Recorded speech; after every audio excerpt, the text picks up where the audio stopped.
हा विनोदी अभिनेता त्याच्या आयुष्यातला हा संघर्ष आणि पुनर्गमनाचा प्रवास प्रत्येकाला प्रेरणा देणारा आहे। एका छोट्या मुलाच्या एका वाक्याने त्याचं आयुष्यच बदलून गेलं। काही कलाकार आपल्याला खळखळून हसवतात, त्याच्या एका डायलॉगवर आपण हसून लोटपोट होतो, पण त्या हसणाऱ्या चेहऱ्यामागे किती वेदना दडलेल्या असतात। असाच एक विनोदी कलाकार भूषण कडू, मराठी रंगभूमी आणि प्रेक्षकांच्या मनावर अधिराज्य गाजवणारा विनोदी अभिनेता, ज्याने आपल्या अभिनयाने लाखो लोकांना हसवलं, पण त्याच्या आयुष्यात एक असं वादळ आलं ज्याने सगळंच बदलवून टाकलं। कोरोना काळात त्याची पत्नी कादंबरी त्याला सोडून गेली। एका क्षणात सगळं रिकामं झालं, घर, मन आणि आयुष्यही।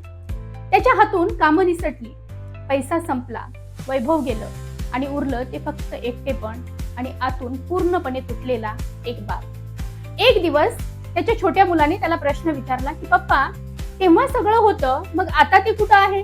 मुलाने विचारलेला हा प्रश्न फक्त एक शब्द नव्हता, तो त्याच्या आयुष्यातला टर्निंग पॉइंट होता। त्या एका प्रश्नाने त्याला जागं केलं। त्याने ठरवलं की आता तुटायचं नाही, कारण त्याच्यासाठी कुणीतरी जगणारं होतं। त्याने स्वतःला सावरलं, पुन्हा उभं राहण्याची ताकद गोळा केली। मित्रांनो, जीवनात कितीही मोठं दुःख आलं तरी आपण स्वतःला संपवायचं नाही। कधी कधी एका छोट्या प्रश्नातच पुन्हा जगण्याची प्रेरणा सापडते। भूषण कडू याची कहाणी आपल्याला शिकवते की हार मानू नका, कारण कुणीतरी अजूनही तुमच्यासाठी जगतंय।